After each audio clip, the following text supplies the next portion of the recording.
Mantan Menko Polhukam Mahfud MD meminta Kepala BGN yang baru Nani ST yang ikut diperiksa. Ia pun mempertanyakan alasan Kejaksaan Agung atau Kejagung tidak memeriksa Nani dalam kasus dugaan korupsi MPG.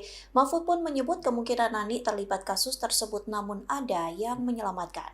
Hal itu disampaikan Mahfud MD melalui podcast yang tayang di channel YouTube-nya pada Selasa 9 Juni. Mahfud MD menegaskan kasus dugaan korupsi MBG harus diselidiki sampai tuntas.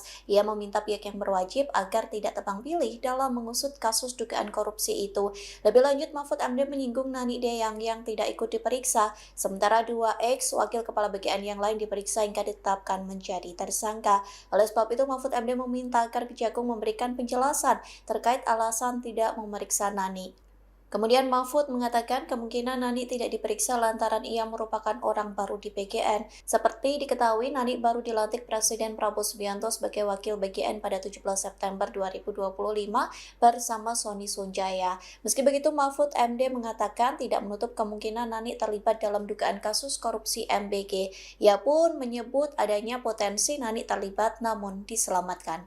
Download Tribun X sekarang, menghadirkan lokal menjadi Indonesia.